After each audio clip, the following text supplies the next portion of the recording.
हरे कृष्णा। पीछे सुनाई दे रहा है? पीछे हैं? पीछे माता जी लोग सुनाई दे रहा है? हरे कृष्णा हरे कृष्णा कृष्णा कृष्णा हरे हरे हरे राम राम राम हरे हरे। जय श्री श्री राधा रानी की। श्री श्री राधा रानी आविर्भाव तिथि महामहोत्सव की। श्री श्री राधाष्टमी की। तो हम लोग कृपा कटाक्ष बाद में पढ़ेंगे, थोड़ा कथा करते हैं। अभी कीर्तन हुआ है ना, थोड़ा सा कथा करने के बाद फिर कृपा कटाक्ष लास्ट में गाएं। ओम नमो भगवते वासुदेवाय। ओम नमो भगवते वासुदेवाय। ओम नमो भगवते वासुदेवाय। ओम नमो भगवते वासुदेवाय। ओम नमो भगवते वासुदेवाय। ओम नमो भगवते वासुदेवाय। नारायणं नमस्कृत्य नरं चैव नरोत्तमं देवीं सरस्वतीं व्यासं ततो जयामुदीरये नष्टप्रायेषु अभद्रेषु नित्यं भागवत सेवया भागवते उत्तमश्लोके भक्तिर्भवति नैष्टिके। नमो विष्णुपादाय कृष्ण पृष्ठाय भूतले श्रीमते भक्ति वेदांत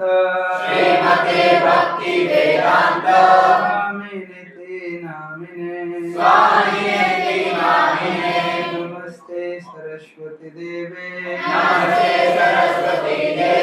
गौरवाणी प्रचारिणे निर्विशेष शून्यवादी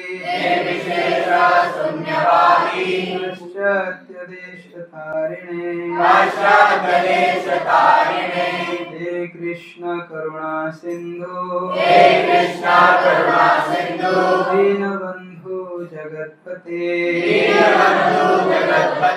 गोपेश गोपिका कांता राधाकांत नमस्ते तप्त कांचन गौरांगी राधे वृंदावनेश्वरी विश्वभानुसुते देवी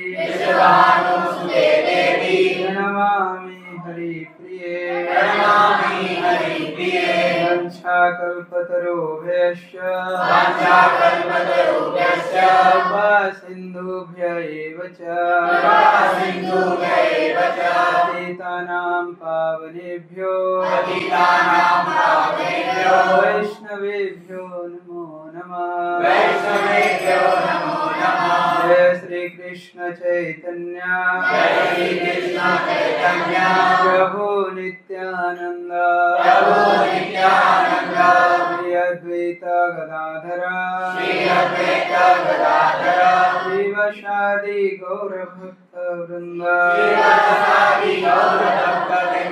हरे कृष्णा कृष्ण कृष्ण हरे हरे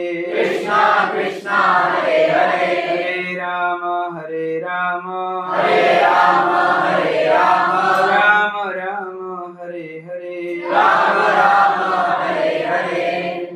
गुरुवे गौरचंद्राय श्रीराधिकाय तदालय कृष्णाय कृष्ण भक्त तत्भक्ताय तद्भक्ताय नमो नमः। हम लोग आज राधा रानी के आविर्भाव तिथि, बहुत पवित्र तिथि, पुण्य तिथि। और इस पुण्य तिथि को हम लोग मनाने के लिए हम लोग यहाँ सब एकजुट हुए हैं।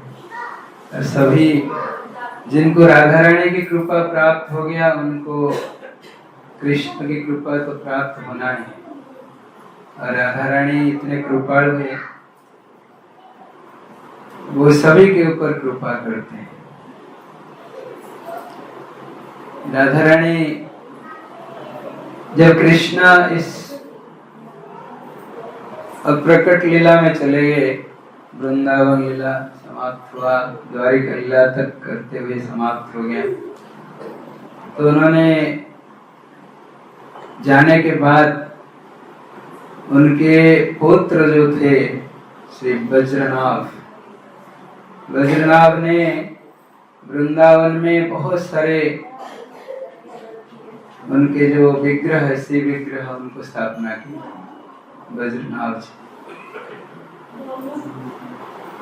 वज्रनाभ को बहुत कम लोग जानते होंगे, लेकिन वो वृंदावन में जितने भी विग्रह है, गोविंद जी, मदन मोहन जी, श्री गोपीनाथ जी, सभी को उन्होंने स्थापना किए थे। तो उन्होंने स्थापना करके चले गए। फिर धीरे धीरे ब्रज में जो कृष्ण की जो महात्म्य था, राधा कृष्ण लीला आदि, वो धीरे धीरे समाप्त होने लगा। कोई उसमें इंटरेस्ट भी नहीं लिए लोग नहीं। उसके बाद शायद राधा रानी कोई अच्छा नहीं लगा। राधा रानी स्वयं, कृष्ण स्वयं राधा रानी के भाव में प्रकट हुए। कृष्ण जब प्रकट हुए राधा रानी को भाव लेकर के, राधा भाव द्विति सुवलितम,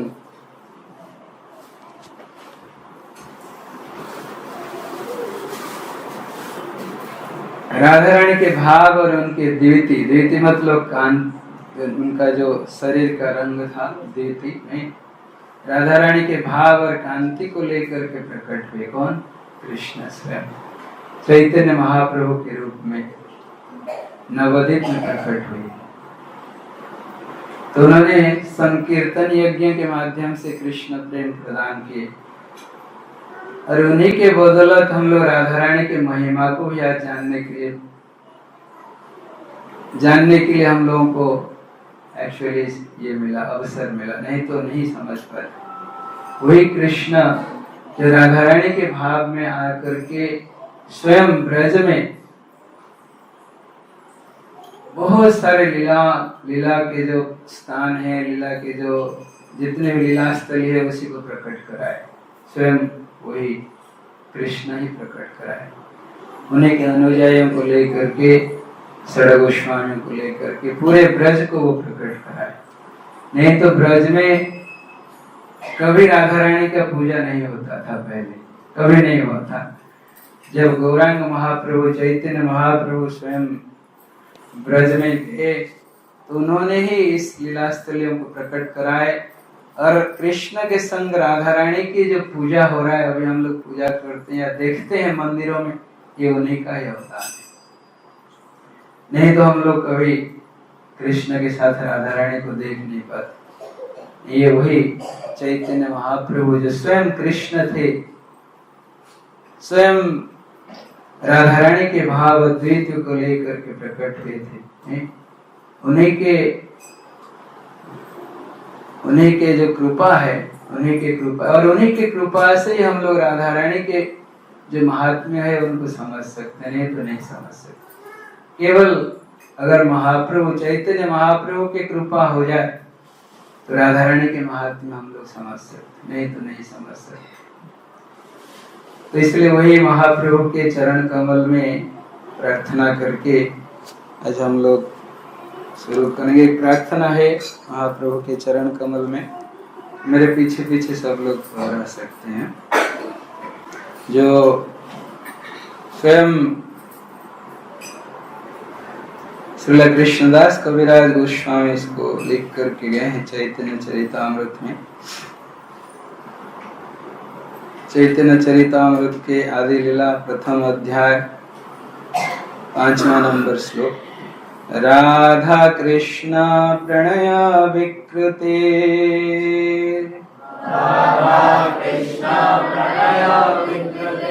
राधिनी शक्तिरस्मा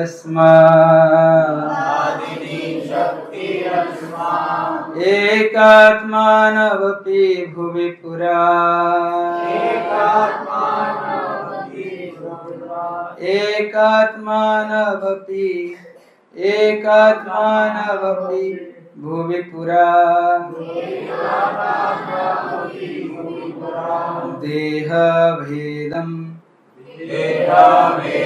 गतौ तौ चैतन्याक्षं प्रकटम् अधुना तद्द्वयं चैक्यमाप्तम् अधुना तद्द्वयं चैक्यम् आप्तम् राधाभावद्वेति सुवलितं नौमि कृष्णस्वरूपम्।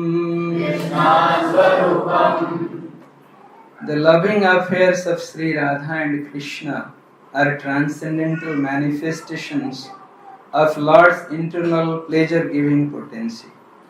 Although Radha and Krishna are one in their identity, they separated themselves eternally. Now these two transcendental identities have again united in the form of Sri Krishna Chaitanya. I bow down to him who has manifested himself with the sentiment and complexion of Srimati Radharani, although he is Krishna himself. तो चैतन्य महाप्रभु स्वयं राधा और कृष्ण थे, दोनों ही थे नहीं। और Radha Krishna actually एक ही है, वो अलग नहीं। हम लोग अगर सोचते हैं कि अलग है, वो अलग नहीं, वो एक ही है, राधा और कृष्ण। लेकिन अलग क्यों हुए? ऐसे वर्णन आता है पुराणों में। कृष्ण तो आत्माराम है नहीं, और निरपेक्ष भी है। आत्माराम मतलब किसी की जरूरत नहीं उनका, वो स्वयं बहुत आनंदित हो सकते हैं, और निरपेक्ष भी। लेकिन यहाँ पर हम लोग देखते हैं भौतिक जगत जो है सापेक्ष जगत है। सापेक्ष मतलब क्या है? हम दूसरे के बिना हम खुशी नहीं प्राप्त कर सकते, एक दूसरे व्यक्ति चाहिए हम नहीं खुशी प्राप्त करने की। लेकिन कृष्ण तो निरपेक्ष है, उनको किसी की जरूरत नहीं। यद्यपि उनके सेवा में सहस्त्र लक्ष्मी लगे हुए हैं, लक्ष्मी सहस्त्र सेव्यमान गोविंदमादि पुरुषम तमहम भजामि, लेकिन फिर भी वो नहीं चाहते हैं, वो खुद आत्माराम है, क्या जरूरत नहीं, निरपेक्ष है वो। लेकिन एक दिन रास मंडल में बैठे थे वो कृष्ण जो है, एक जगह है राष्ट्रमंडल आध्यात्मिक जगत में, गोलक वृंदावन में एक स्थान है जो रास मंडल जिसको बोलते हैं, जहाँ पे कृष्ण आनंद अनुभव करते हैं। वहां पहुंच करके तो वहीं पर बैठे थे राष्ट्रमंडल नहीं, तो बैठे थे। उनको अचानक इच्छा हुआ, आनंद अनुभव हुआ कि मुझे आनंद प्राप्ति करना है नहीं? तो उनके वाम पार्श्व से एक सुंदर बालिका प्रकट हुई, कृष्ण के वाम भाग से नहीं, प्रकट होकर के वो सुंदर बालिका जो है भागने लगी। धावयति कृष्णस्य सेवा नहीं, कृष्ण के सेवा के लिए वो दौड़ने लगी। कहाँ पे? क्यों दौड़ने लगी? क्योंकि कृष्ण की सेवा करना था, फूल संग्रह करना है, विभिन्न प्रकार के पारखण्य लाना है नहीं, भोग बनाना है, तो दौड़ने लगी राधा। तो आकर के तुरंत फूल वूल लाके तुरंत कृष्ण की सेवा में लग गई, और कृष्ण उसमें आनंदित हुए हैं। तो इसलिए उनका नाम पड़ा राधा।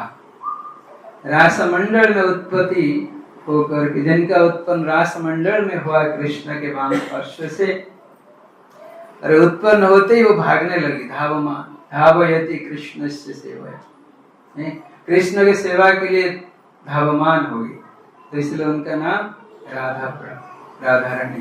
तो वही राधा रानी है। तब से कृष्ण राधा अलग अलग, एक ही आत्मा दो शरीर नहीं।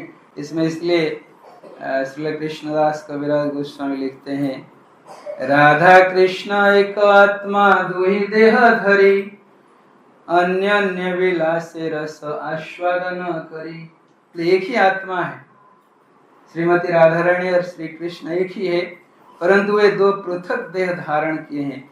इस प्रकार वे परस्पर प्रेम के मधुर रस को आस्वादन करते हैं। इसलिए वही कृष्ण है राधा, और वही कृष्ण भी राधा है, राधा भी कृष्ण है, दोनों एक ही आत्मा है और दो शरीर है।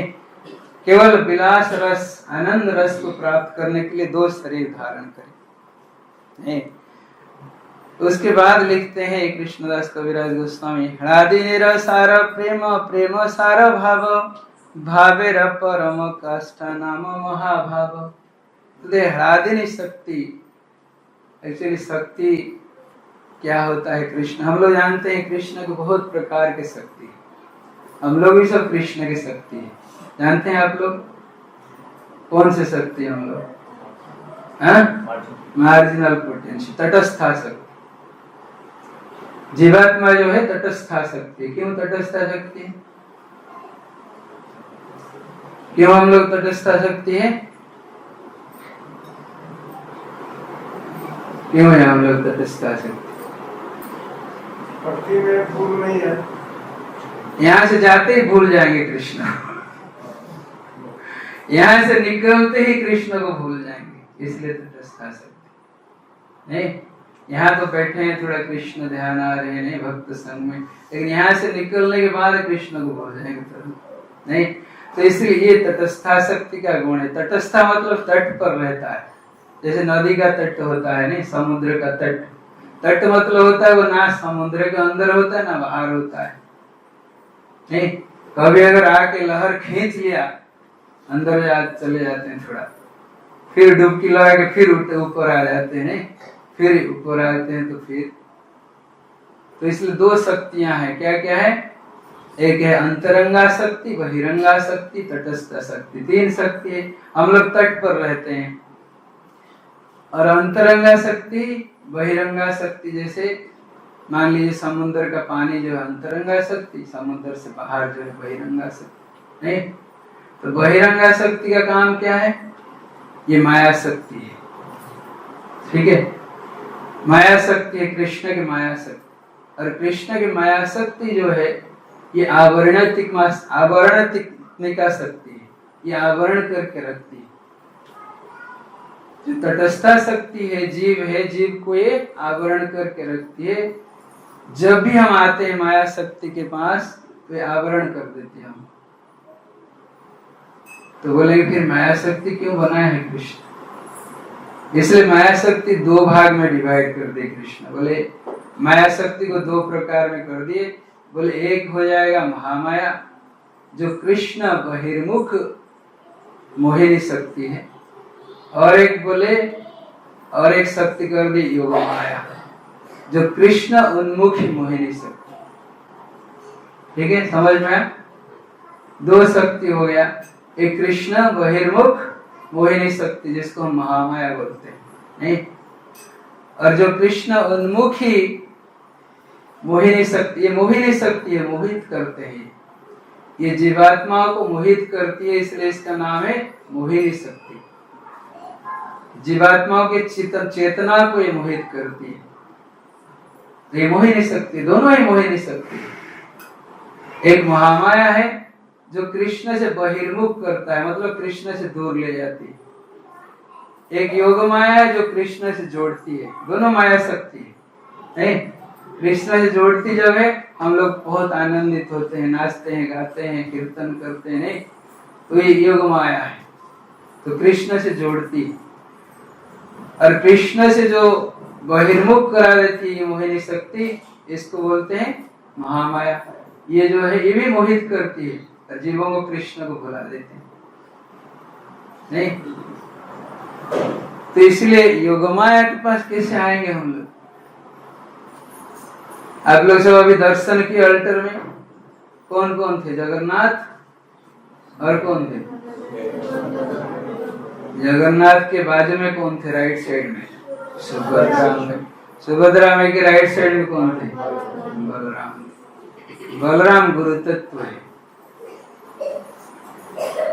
वो क्या करते हैं? जीवात्मा को लेकर के योगमाया के अंदर छोड़ देते हैं। इसलिए सुभद्रा माँ बाद में आते हैं। सुभद्रा माँ जो है योगमाया है, नहीं तो बलराम जो है गुरु तत्व है, गुरु है। वो जीवात्मा को खींच करके लेके योगमाया के पास छोड़ देते हैं। योगमाया जब आवरण कर लेती है, फिर वो लेके कृष्ण फिर जगन्नाथ जी के पास पहुंचते हैं। वही जगन्नाथ जो राधा रानी के भाव, राधा रानी के विरह के भाव में बैठे हैं, नहीं वही जगन्नाथ राधा रानी के विरह मूर्ति है। वो विरह मूर्ति में कितना उनका गोल गोल आंख, नहीं हाथ छोटे छोटे, पैर छोटे छोटे, नहीं तो विरह मूर्ति जगन्नाथ जी, कृष्ण के विरह मूर्ति, राधा रानी के भाव का, राधा रानी के विरह मूर्ति है जगन्नाथ। तो इसके बाद योगमाया जो है इस जीवात्माओं को लेके छोड़ देती है कृष्ण के चरण। कृष्ण के चरण में छोड़ेगा तो कैसे? कृष्ण तो टेक केयर नहीं करते, इसलिए कृष्ण के शक्तियां हैं जिनको हम अंतरंगा शक्ति बोलते हैं, नहीं तो इसलिए पहले जब रथ चलता है हमारा जगन्नाथपुरी में, पहले बलदेव जी चलते हैं आगे, नहीं बलदेव जी इसलिए चलते हैं जितने जीवात्मा है सबको बोलेंगे, सबको योगमाया के पास भेजेंगे। फिर सुभद्रा माँ आएंगे, नहीं सुभद्रा माँ आएंगे रथ में, फिर वो पकड़ करके जगन्नाथ जी के पास ले जाएंगे। फाइनली जब जगन्नाथ चलते हैं ना, इतना आनंद आता है। क्यों? क्योंकि ये सब करके काम चले जाते हैं। कौन? बलदेव जी और सुभद्रा, ये सब करके चले जाते हैं। फिर जगन्नाथ जी को जब देखेंगे ना, खूब आनंद आता है। इसलिए तो इसलिए जगन्नाथ जी के पास पहुंचने के लिए यही रास्ता है, बलदेव सुभद्रा में फिर करो। तो सुभद्रा माँ जब आवरण कर ली योगमाया, फिर हम जाएंगे कृष्ण के पास, तो फिर कौन हमको संभालेगा? कौन? कुछ पता नहीं है क्या करना है, कुछ पता नहीं, कौन संभालेगा? तो ये कृष्ण के अंतरंगा शक्ति संभालती है। इसलिए सब शक्तियां ही यहाँ काम करती है और कुछ नहीं, केवल कृष्ण के शक्तियां काम करती है और कुछ भी नहीं। पूरा जगत उनके शक्ति में चलायमान है, चाहे वो माया शक्ति हो, बहिरंगा शक्ति हो, अंतरंगा शक्ति हो या तटस्था शक्ति। बिना उनके शक्ति में कुछ नहीं चलता है। इसलिए कृष्ण एक परम सत्य है। कृष्ण के बिना कुछ नहीं है इस जगत में, कुछ भी नहीं, सब कुछ कृष्ण ही है, कृष्णमय है। उन्हीं के शक्ति है सब कुछ। हम भी उनके शक्ति है, हमारा शरीर भी उनके शक्ति है, सब कुछ जो भी देखते हैं सब उन्हीं के शक्ति है। वो शक्तिमान है, नहीं तो इसलिए कृष्ण जब उनके पास पहुंचते हैं हम, तो उनके अंतरंगा शक्ति हमारे देखभाल करती है। तो उनके अंतरंगा शक्ति जो है 3 प्रकार के, क्या क्या है? एक शक्ति है संवित शक्ति बोलते हैं बस। संवित शक्ति जो है ये बलराम जी इसके अधिकारी हैं, बलराम जी को दिए हैं इंचार्ज, बोले आप ही इसका देखभाल कीजिए। संवित शक्ति क्या करती है? ये जो है जो जीवात्मा आते हैं उनके अंदर ये कृष्ण भावना को जागृत करती है संवित शक्ति, है? जितने भी जीवात्मा होते हैं उनके अंदर शक्ति संचारित करती है ये कृष्ण भावना भावित शक्ति को, नहीं? और एक शक्ति है संधिनी शक्ति। ये संधिनी शक्ति क्या करती है? ये भी बलराम भी इनको देखभाल करते हैं संधिनी शक्ति को। संधिनी शक्ति जो है आध्यात्मिक जगत को चलायमान करती है। जैसे हमारे भौतिक जगत को चलायमान करने के लिए माया शक्ति काम करती है, तो वैसे ही आध्यात्मिक जगत को चलायमान करने के लिए संधिनी शक्ति काम करती है। संधिनी शक्ति सब कुछ उनके कृष्ण के जितने भी सेवा पारापर्ण लिया सब कुछ अरेंजमेंट वही करती है। राधा रानी के जब ये राधा कृष्ण के सेवा में कुंज को बना देती है, कभी कभी ये करती, सब कुछ वही करती है, नहीं? और एक शक्ति है कृष्ण के उनके स्वरूप शक्ति है वो कृष्ण से अभिन्न है। ये दो शक्ति तो उनके अंतरंगा शक्ति है, संधिनी और संवेद शक्ति। लेकिन उनके और एक अंतरंगा शक्ति है जो उनके स्वरूप शक्ति है, उनसे कभी अलग नहीं हो सकता है। वो है ह्लादिनी शक्ति जो कृष्ण को आनंद प्रदान करती है। समझ में आया तीन शक्तियों का काम? ये तीनों अंतरंगा शक्ति है और ये जो ह्लादिनी शक्ति है ये इनका स्वरूप शक्ति। स्वरूप मतलब समझ रहे, उनका आइडेंटिफिकेशन उसी में होता है, उनका रूप उसी में होता है, उस शक्ति में। वो इसलिए वो शक्ति कभी उनसे अलग नहीं होता है, वो हमेशा उन्हीं के साथ, उन्हीं के अंदर बैठा रहता है। तो वो है ह्लादिनी शक्ति। और वही ह्लादिनी शक्ति के जो परिप्रकाश है वो राधारानी। समझ में आया राधारानी कौन है? नहीं समझ में आया किसी को नहीं आया तो हाथ ऊपर कीजिए। इसलिए राधारानी हमारे जैसे कोई साधारण स्त्री नहीं है या फिर कोई साधारण ये नहीं है। वो कृष्ण के स्वरूप शक्ति, उनके जो ह्लादिनी शक्ति, उनसे कभी अलग नहीं हो सकती, वो हमेशा उन्हीं के साथ रहती है। वो है राधारानी में ह्लादिनी शक्ति। ह्लादिनी शक्ति तो इसलिए यहाँ कृष्णदास कविराज गोस्वामी बोल रहे हैं ह्लादिनी सार प्रेम प्रेम सार भाव। बोले ह्लादिनी शक्ति के सार जो है वो प्रेम है। तो हम इस जगत में प्रेम क्या मानते हैं? प्रेम क्या है? प्रेम किसको करें? कितने लोग कितने को बोलते हैं हम आपसे प्रेम करते हैं। प्रेम है क्या? समझे नहीं अभी तक प्रेम ये बोल रहे। लेकिन ह्लादिनी सार, बोले ह्लादिनी सार प्रेम, ह्लादिनी शक्ति के सार प्रेम है। कोई अगर किसी को बोलता है हम प्रेम करते हैं तो इसका मतलब क्या है? इस भौतिक जगत में प्रेम का अर्थ क्या है? काम है, काम है, केवल काम ही है और कुछ नहीं। इसलिए कभी किसी को बोलेगा मत प्रेम कर रहे हैं आपसे। इसलिए प्रेम को हमको समझना चाहिए, प्रेम है क्या एक्चुअली। यहाँ पे बोल रहे हैं कृष्णदास कविराज गोस्वामी, ह्लादिनी सारा प्रेम प्रेम सारा भाव। ह्लादिनी के सार जो है प्रेम है, ह्लादिनी शक्ति का, और प्रेम का सार है क्या है? भाव। प्रेम का सार जो है भाव है, तभी जाके भाव आता है।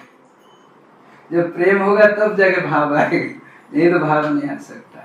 नहीं, फिर आगे बोलते हैं भावेर पराकाष्ठा नाम महाभाव। तो इसलिए राधा रानी जो है महाभाव स्वरूपा है। महाभाव स्वरूपा तुम कृष्ण प्रिया प्रियसी प्रेम भक्ति प्रदे देवी राधिके त्वां नमाम्यहम्।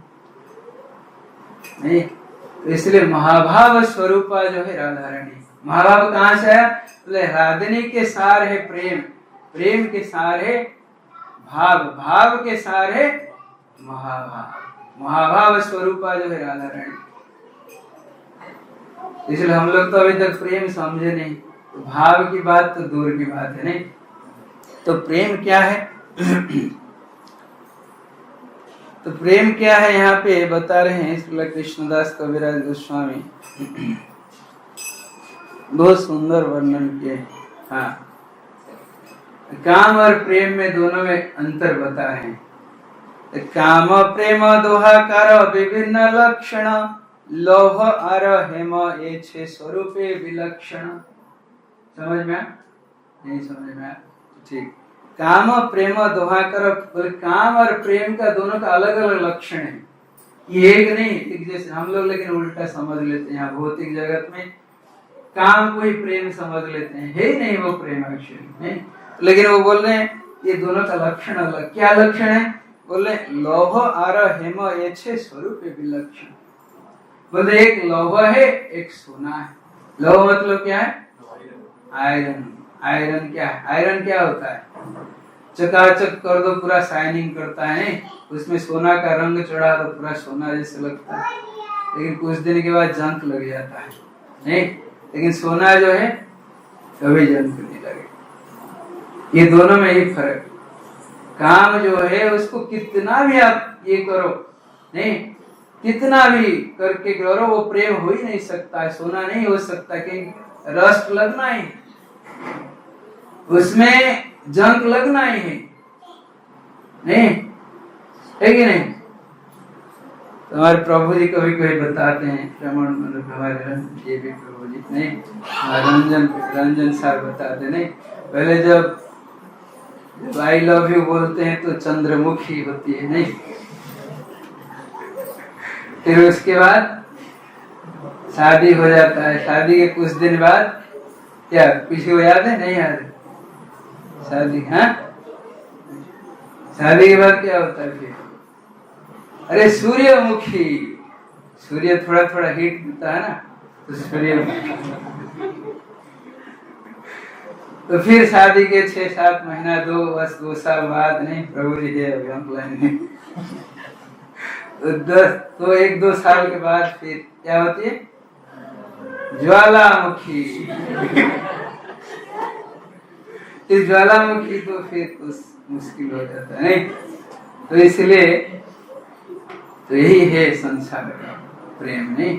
तो चाहे हम कितना भी उसको कवर करके रखे, वो रहेगा नहीं, रस्ट है। तो प्रेम है क्या? तो आगे फिर कृष्णदास कविराज गोस्वामी बोल रहे हैं, बोले प्रेम है क्या? एक्चुअली सीखना चाहिए हमको, नहीं? आत्मेंद्रिय प्रीति वांछा तारे बोले काम। सुनिए, थोड़ा ध्यान से सुनिए, बच्चों को खेलने दीजिए, बच्चों का काम है खेलना, हम लोगों को सुनना चाहिए। आत्मेंद्रिय प्रीति वांछा बोली का वांछा तारे बोली काम, कृष्णेन्द्रिय प्रीति इच्छा धरे प्रेम नाम। समझ में आया? बोले आत्मेंद्रिय प्रीति वांछा तारे बोली काम। आत्मा मतलब हमारा, नहीं, आत्मेंद्रिय हमारे इंद्रियों, हमारे इंद्रियों की प्रीति, हमारे इंद्रियों की प्रीति का जब हम इच्छा रखते हैं, इसको काम बोला जाता है। समझ में? कोई भी चीज हम करते हैं, ऐसे हम हो ही नहीं सकता है जिसमें हमारे इंद्रियों की इच्छा की प्रवृत्ति ना हो। है कोई ऐसे काम करते हैं, हो ही नहीं सकता। हम कहीं भी जाते हैं, चाहे मार्केट में खाने के लिए जाते हैं, तो सोचते हैं कुछ थोड़ा अच्छा मिल जाए, नहीं, चटपटा खाना, कुछ हाँ, कुछ रसगुल्ला, नहीं, कुछ भी खोजते हैं, नहीं, कहीं भी जाते हैं किसी प्रकार। इवन ऐसे कथा आता है वर्णन, जब रामचंद्र जी के साथ वानर सेना गए थे युद्ध में, लंका में प्रवेश किए और युद्ध खूब हुआ, होने के बाद सब जीत गए। और उन वानरों में एक वानर था, उसका नाम है द्विविध वानर। जानते हैं उसको? नहीं सुने कोई? जिसको बलराम मारे थे द्वारिका में, वो एक वानर था जो रामचंद्र के सेना में था, फिर द्वापर में आके उसको बलराम थप्पड़ लगा के मारे थे। वो वानर था, वो रामचंद्र का खूब सेवा किया था, इतना सेवा किया था, क्यों? क्योंकि उनकी सेना में था, लड़ा था, खूब बलशाली था, बहुत बलशाली था। लेकिन जब युद्ध खत्म हुआ वो जाके लंका के नगर में घूमने लगा। जैसे ही घुमा, देखा बड़े सुंदर स्त्रियां हैं, राक्षसी स्त्रियां, उनको पसंद आ गया। हाँ, तो सब लोग वापस आए। अंगद आके बोले रामचंद्र जी को, बोले प्रभु द्विविध बोल रहे ही रहेगा बोले यही वो सेटल होना चाहता है। तो रामचंद्र पूछे क्यों? बोले शादी कर लिया बोले रामचंद्र ठीक है, अब शादी कर लिया तो कैसे हम उसको ले सकते हैं? बोले ठीक है, उसको रहने दीजिए। लेकिन वही द्विविध आगे चल करके राक्षसों के संग प्राप्त करके राक्षस बन गया था रामचंद्र की सेवा में, लेकिन निकला राक्षस बनकर। ऐसे क्यों? यही है आत्मेंद्रिय प्रीति वांछा बोली तारे कहा। ये फंस गया जाके वहीं। जैसे ही देखा, बोला कि हम शादी करके यहीं रहेंगे, यहाँ तो बढ़िया है, मस्ती करेंगे। अब तो हम राजा है, राजा तो विभीषण जी थे, विभीषण जी क्या बोलेंगे, हमारे सपोर्टर है, नहीं? तो वहीं रह के मस्ती किया, रमणियों के साथ मजाक किया, आनंद किया, दारू पिया, राक्षस बन गया। बाद में द्वापर में जब आया वो आगे राक्षसों के संग दिया, राक्षसों के संग दिया, देते देते फिर वो जो था कोई डुप्लीकेट कृष्ण था, क्या नाम थे उनका, पौंड्रक जी थे। वो पौंड्रक जी का दोस्त था, पक्का दोस्त था, और उनके बाणासुर का भी दोस्त था। ऐसे ऐसे बहुत उनके सब दोस्त थे। तो सबको मारते मारते जब कृष्ण सबको मार दिए थे, तब ये सोचा हमको लड़ना पड़ेगा कृष्ण के साथ। ये चला गया खुद द्वारिका में, जाके पेड़ वेड़ की किया, नष्ट भ्रष्ट किया उद्यान को। तो बलराम जी को खबर मिला, बोले बलराम जी सोचे यही आया है क्या, तो यही तो बदमाश था, वो लंका में था। तो उसके पास आए, आकर के थापड़ लगाए, वहीं पे मर गया, खत्म।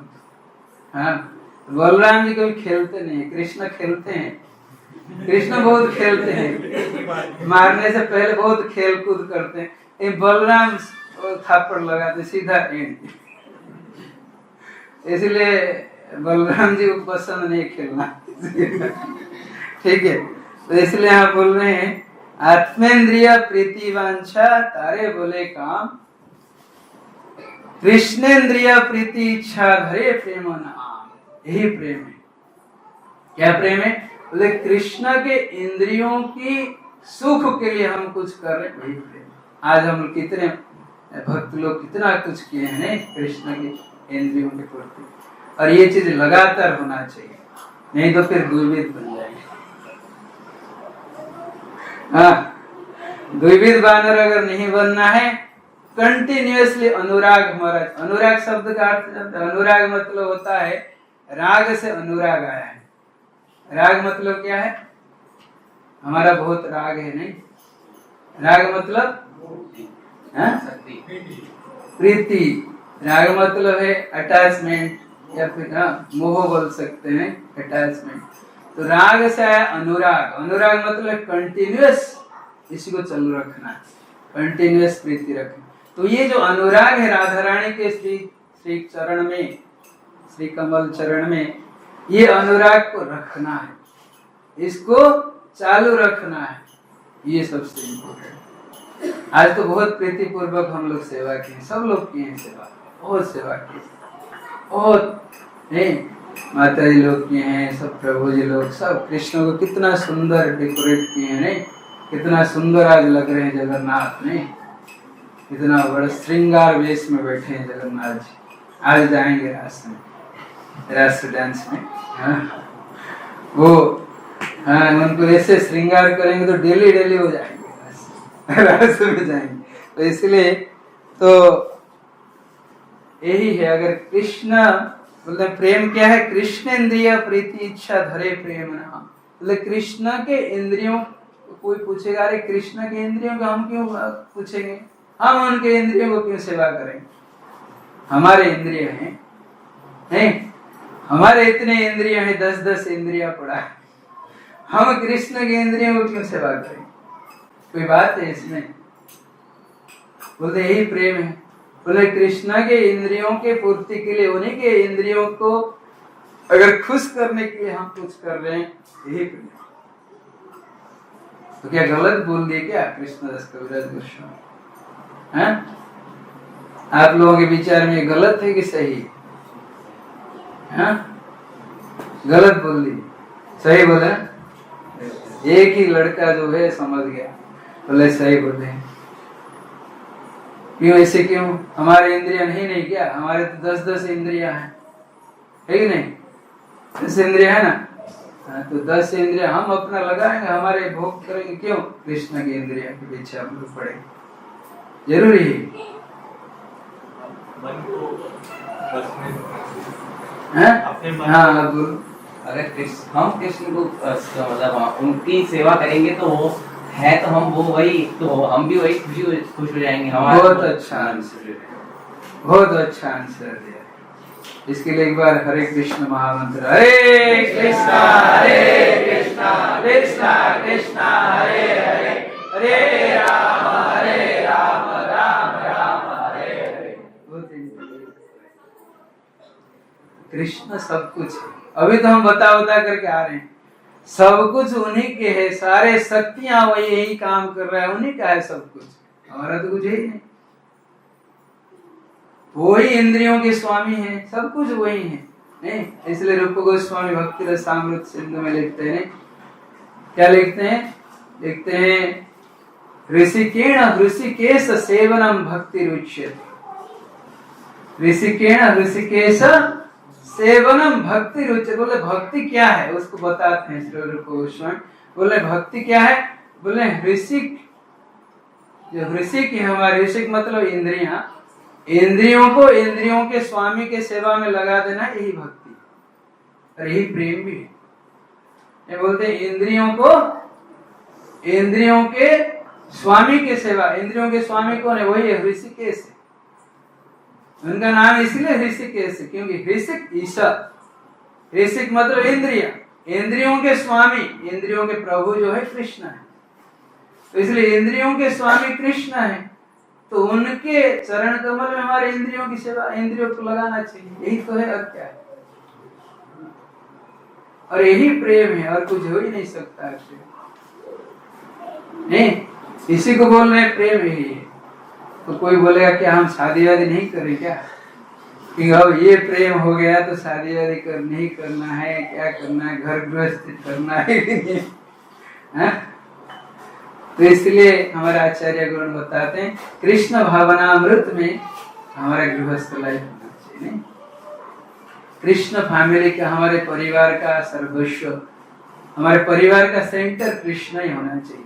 वही हमारे स्वामी, वही हमारे सब कुछ है, तो उन्हीं को सेंटर बना दीजिए। बस कृष्ण प्रेम, वही प्रेम है और कुछ नहीं। उन्हीं के सेवा में सब लग जाएंगे, पति पत्नी बच्चे सब लगेंगे, तो ये जैसे प्रभु जी अभी कर रहे हैं, अपने घर परिवार सब उन्हीं की सेवा में, कृष्ण की सेवा में। तो इसलिए यही है कृष्ण प्रीति। क्या है? कृष्ण इंद्रिय प्रीति इच्छा धरे प्रेम नाम, यही प्रेम है। और कुछ प्रेम का अलग डेफिनेशन हो ही नहीं सकता, हम बदल नहीं सकते हैं इसको। और आपके नजर में कुछ अलग है तो बताइए, कुछ है? कोई अलग डेफिनेशन कोई जानते हैं तो बताइए, मैं सुनूंगा। नहीं है ना? यही है, सब लोग एग्री? तो कैसे इस कृष्ण प्रेम को धारण करेंगे?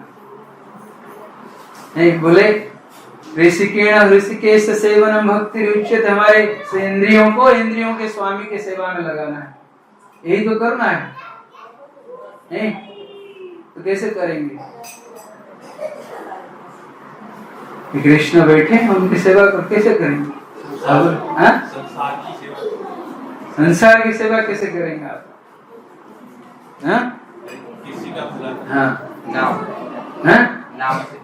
नाम से करेंगे। नाम यस फाइनल, तो फाइनल है, नाम तो फाइनल है। उससे पहले हमारे जितने इंद्रियां हैं, हाथ पैर नाक कान आंख, इस सब को अभी दर्शन करके आए भगवान को। यहाँ भी देखिए राधा कृष्ण दर्शन कर रहे हैं, आपका आंख को सुकून मिल रहा है, अच्छा लग रहा है ना? ये इंद्रियों की सेवा, इंद्रियों को हम लगा रहे हैं, दर्शन कर रहे हैं कृष्ण नहीं? आंख का सेवा, कान का सेवा कैसे करेंगे? हाँ, कृष्ण कथा सुनकर। कोई दूसरा म्यूजिक नहीं, दूसरा म्यूजिक सुनेंगे तो फिर पल्लू हो जाएंगे, फिर हम लोग द्विविध बानर बन जाएंगे। हाँ, ये एग्जाम्पल याद रखना, मैं हमेशा द्विविध बानर को याद करता हूँ, दंडवत भी करता हूँ उसको। डेली उसको मैं दंडवत करता हूँ भाई। हाँ, इसीलिए इसको याद रखना द्विविध बानर को, ठीक है? जब भी इच्छा होगा ना कभी म्यूजिक सुनने के लिए, कभी कुछ करने के लिए, द्विविध बानर को याद करना, ठीक है?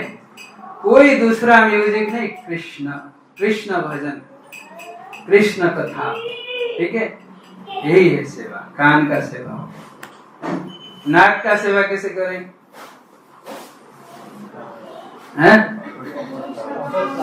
हाँ, सुगंध लेना, फ्लावर का, तुलसी का सुगंध नहीं, तुलसी को खाते हैं हम लोग, पाते हैं नहीं?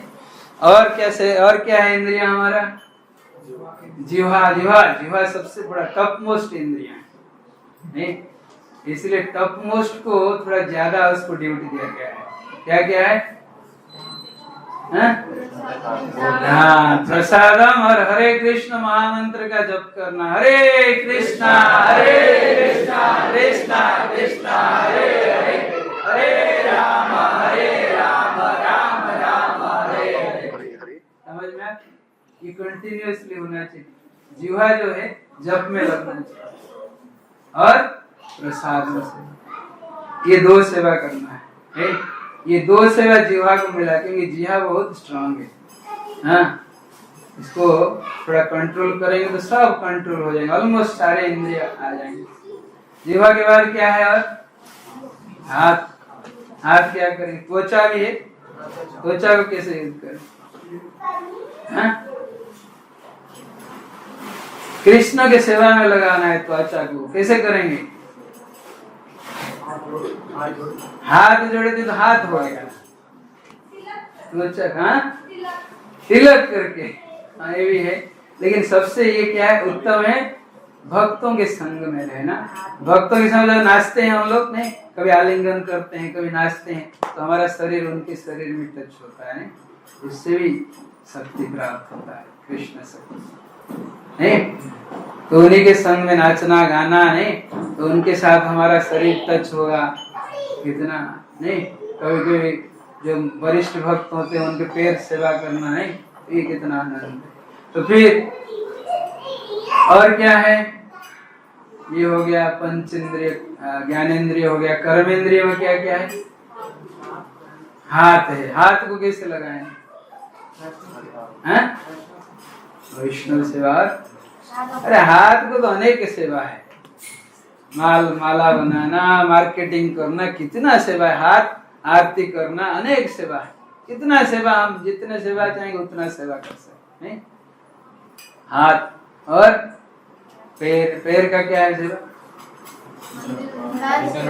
हाँ, डांस करना और मंदिर में आना। कृष्ण भावनामृत मंदिर में आना है, और कोई मंदिर नहीं। ठीक है, जहाँ पे कृष्ण भावनामृत का शिक्षा मिलती है भाई, ठीक है, और धाम भ्रमण करना, ठीक है, ये सब होता है। इस प्रकार हम सारे इंद्रियों को भगवान की सेवा में लगा सकते हैं, जननेंद्रियों को भी लगा सकते हैं, कृष्ण भावनामृत बच्चों को पैदा करके। नहीं तो इस प्रकार हम लोग सारे जितने भी इंद्रियां हैं हमारे, इसको कृष्ण की सेवा में, यही भक्ति है, और इस भक्ति से हमको प्रेम प्राप्त होगा। नहीं तो इसलिए इसको बोल रहे हैं कृष्णदास कविराज गोस्वामी। तो यही है, और यही जो है, ये जो प्रेम है, ये प्रेम राधा रानी हमको केवल सिखा सकती है, और कोई नहीं सिखा सकता। नहीं तो इसलिए राधा रानी के चरण में हम लोग यही प्रार्थना करेंगे आज, उन्हीं के चरण में अनुराग रख करके। राधा रानी के प्राकट्य थोड़ा सा मैं बता देता हूँ, 2-3 मिनट लगेगा, फिर थोड़ा कृपा कटाक्ष भी गा सकते हैं, 10-15 मिनट लगेगा वो। तो राधा रानी जो है भौतिक जगत में प्रकट क्यों हुई? राधा रानी, कृष्ण आए तो उनके साथ आना पड़ेगा, नहीं? कृष्ण के वो चिर सखी है, नहीं वो तो आना पड़ेगा ही। कृष्ण जब आए तो इसलिए कृष्ण जब आए, और स्पेशली यहाँ क्यों आते हैं? आध्यात्मिक जगत में जो प्रेम तो है, वहाँ बहुत प्रेम, अच्छा प्रेम है, बहुत ज्यादा प्रेम है, लेकिन आध्यात्मिक जगत में हमेशा कृष्ण राधा जी के साथ रहते हैं, राधा रानी के साथ। लेकिन बोले प्रेम का उत्कट अवस्था क्या हो सकता है? प्रेम का उत्कट अवस्था तभी हो सकता है जब विरह में प्रेम का उत्कटता प्राप्ति हो सकता है। ये राधा रानी को समझ में आ गया था। बोले जब विरह में हम रहेंगे कृष्ण के साथ, तब हमारा प्रेम का उत्कटता बढ़ेगा, हम उसमें और आनंद लेंगे, कृष्ण भी बोले कृष्ण को भी और आनंद प्रदान करेंगे। तो इसलिए ये तो यहाँ आध्यात्मिक जगत में होगा नहीं, हमारे साथ ही हमेशा घूमते रहते हैं, यहाँ नहीं होगा। तो बोले हम भौतिक जगत में जाएंगे, तो यहाँ भौतिक जगत में उनका धाम को प्रकट कराए। सभी आ गए, गोवर्धन जी, यमुना जी सब आ गए, आकर के यहीं प्रकट हुए, और विरह का प्रेम यहाँ पे प्रकट करा है। नहीं राधा रानी किसी और के हो गई, गोपियां किसी और के हो गई, नहीं, और वहां तो आध्यात्मिक जगत में सारे प्रेयसियां उन्हीं के थे, लेकिन यहाँ पर आकर के किसी और को वो शादी कर लिए, नहीं किसी कर लिए, तो वो विरह का प्रेम होता है। तो विरह का प्रेम और उत्कटता होता है। लेकिन इसको हम लोग एक्चुअली बद्ध जीव है ना, हम लोग इसको अनुकरण कर लेते हैं, ये प्रॉब्लम है। इसको कभी अनुकरण नहीं करना चाहिए, क्योंकि ये कृष्ण के दिव्य प्रेम है। ये जो विरह का प्रेम है, जिसको हम परकिया रस बोला गया है, ब्रजते प्रकाश परकिया रस, नहीं ब्रज में परकिया रस जो प्रसिद्ध है, लेकिन ये जो परकिया रस है हमारे नौजवान लड़के लड़की इसको ज्यादा पसंद करते हैं। लेकिन पसंद तो करते हैं, लेकिन इसको अनुकरण नहीं करना, बहुत कष्ट मिलेगा अगर अनुकरण कर, क्योंकि कृष्ण जो है इनके प्रेम जो है दिव्य प्रेम है। नहीं, कृष्ण तो गोवर्धन को एक उंगली में उठा लेते, हम लोग कर सकते हैं, नहीं कर सकते, नहीं? तो इसलिए राधा रानी कृष्ण यहाँ प्रकट हुई। ठीक है, तो जब प्रकट हुई यहाँ पर राधा रानी, तो जब प्रकट हुई उनके एक कल्प में प्रकट हुए, वो विंध्य पर्वत के पुत्री बन करके प्रकट हुए। नहीं, विंध्य पर्वत के पुत्री बने, तो विंध्य पर्वत के पुत्री क्यों बने? विंध्य पर्वत जो है खूब तपस्या की। क्यों तपस्या की? बोले हमारा जो नेबर है हिमालय, उनका नेबर है, बोले हिमालय जो है तपस्या करके एक पुत्री प्राप्त किया और शिव जी को शादी करा लिया, इतना महादेव है। नहीं, बोले हम भी तपस्या करें, बोले हम तपस्या करेंगे, ऐसे पुत्री को प्राप्त करेंगे जो शिव जी को परास्त कर सके। तो कंपटीशन हो गया, तो जाकर के वो तपस्या में लग गया, विंध्य पर्वत तपस्या में लगे, ब्रह्मा जी को प्रसन्न किए, ब्रह्मा जी आ भी गए, तो विंध्य पर्वत को पूछे क्या चाहिए? बोले हमको ऐसे बेटी दीजिए कि जिनकी पति जो है महादेव को परास्त कर। तो ब्रह्मा जी बोले तो थास्तु, बोल तो दिए, बाद में उनको लगा रहे मैं क्या गड़बड़ कर दिया, मैं कैसे बोल दिया बात, बोले महादेव को कौन ये परास्त कर सकता है, कोई यही नहीं। तो फिर उनको ध्यान आया, बोले अभी तो कृष्ण आने वाले हैं, अब कृष्ण आने वाले हैं तो ठीक है, अब राधा रानी को प्रसन्न करना पड़ेगा। तो ब्रह्मा जी आके राधा रानी के लिए तपस्या की, घोर तपस्या किए थे राधा रानी को प्रसन्न करने के लिए। तपस्या करके राधा रानी फिर जब प्रसन्न हुई, आए उनके सामने, तो ब्रह्मा जी यही मांगे, बोले हम गलती से वरदान दे दिए हमको, तो आप ही बचा सकते हैं हमको। तो वचन को सत्य करने के लिए ही तो कृष्ण ही बचाते हैं। नहीं, जब हिरण्यकशिपु को वरदान दिए थे ब्रह्मा जी, तो कृष्ण बोले ठीक है हमारा बेटा दे दिया वरदान, तो बचा रखना होगा उनका वचन, रख करके ऐसे प्रकट हो करके ऐसे मारे हिरण्यकशिपु को। समझ में नहीं आया, हिरण्यकशिपु में सब कुछ मांग लिया था, ये कैसे यहाँ हो गया? तो उसी प्रकार ये ब्रह्मा जी को, ब्रह्मा जी के वचन को रखने के लिए राधा रानी प्रकट बोले ठीक है, बोले आप दे दिए, हमारे बेटे हैं, आप कोई प्रॉब्लम नहीं, आप जाइए। तो आ करके विंध्यमाला के पुत्री बने। और राधा रानी के पिता माता तो उनके नित्य पिता माता कौन है? वृषभानुवर कीर्तिदा सुंदर। तो इसलिए वो बोले अब तो वहां भी जाना है, ट्रांसफर होना पड़ेगा। नहीं, तो वहां ट्रांसफर करने के लिए पुतना मैडम को मीडियम बनाए। हाँ, पुतना जो थे, ये पुतना जो थी उस समय कृष्ण आ गए थे, जन्म होकर के ट्रांसफर हो चुके थे गोकुल में। तो कंस जाके पुतना को पकड़ करके बोला ऐसे है, जितने नवजात, और कंस को जो देवी थी ना, देवी जो लाए थे, वसुदेव लाए थे गोकुल से, देवी माता, वो जब कंस के हाथ से छूट गई थी, तो वो कंस को खूब डांट करके बोली थी तुम्हारा काल तो आ गया है। उनके साथ साथ उनके शक्तियां भी, कितने शक्तियां भी प्रकट हो चुकी हैं, और उन शक्तियों को जो विवाह करेगा वो महादेव को भी परास्त कर सकता है, ऐसे ही बोल कर चलेगा। तो ये कंस बोला ऐसे, बोले जितने बच्चा बच्ची बालक बालिका है सबको ले लेते हैं, सबको मर्डर, बालकों को मर्डर करते हैं, बालिकाओं को अपहरण कर लेते हैं। हाँ, तो यही आदेश दिया है पुतना को। तो पुतना जाके विंध्य पर्वतमाला में घूम रही थी, देख ली। हाँ, तो 2 बेटियां हुई थी विंध्य पर्वत के, एक थे राधा रानी और एक कौन थे? चंद्रावती, दोनों थे। नहीं, तो दोनों पुतना देखा दोनों सुंदर है। तो वहां यज्ञ चल रहा था, नामकरण संस्कार चल रहा था। पकड़ करके पुतना दोनों को उठा के लेकर के आ गए। सामने ही विंध्य पर्वत बैठे हुए थे, ब्राह्मण लोग बैठे हुए थे, सब उन्हीं के सामने पकड़ करके उड़ गई आकाश। तो देखे ये देखे विंध्य पर्वत, देखे क्या हो गया क्या हो गया। तो ब्राह्मण को बोले तुम मंत्र उच्चारण करो, ऐसे करो उच्चारण कि उसका शक्ति क्षीण हो जाए, वो गिरा दे हमारे बच्चों को कहीं। हाँ, तो उसने खूब जोर जोर से यज्ञ में आहुति दे करके मंत्र उच्चारण किया। जैसे ही किया, रास्ते में उसका शक्ति क्षीण होने लगा। तो एक तो नदी में गिरा दी, चंद्रावली को गिरा दिए। हाँ, तो चंद्रावली को फिर विंध्य पर्वत आकर के ले गए उनको। और ये जो थी राधा रानी जो थी, इनको और आगे ले आए। आगे ला करके यहीं पे जो ब्रज में उसका शक्ति और ये नहीं हुआ, वो वहीं पे सेंसलेस हो गई, मूर्छित होकर गिर पड़ी। तो वहां कृष्ण की योगमाया शक्ति काम करता है। धाम में कभी महामाया नहीं काम करती, योगमाया नहीं। तो वो योगमाया थी मुखरा जी। मुखरा जी जो थे वो वृषभानु जी के सास थे। हाँ, उनके कीर्तिदा माता के उनके माता जी थे।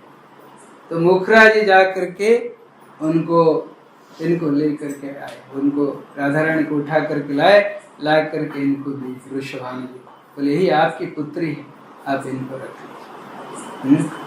तो वही पालन लालन की, वही तो उनकी पुत्री थी, नित्य पुत्री तो वही थे उनके। तो इसलिए उनके लालन पालन किए, वही उनका फिर लीला आरंभ हुआ राधा कृष्ण के। नहीं तो इस प्रकार राधा रानी के प्रकट्य है नहीं, राधा रानी इस प्रकार प्रकट हुई। ठीक है, तो आज यहीं रहेंगे।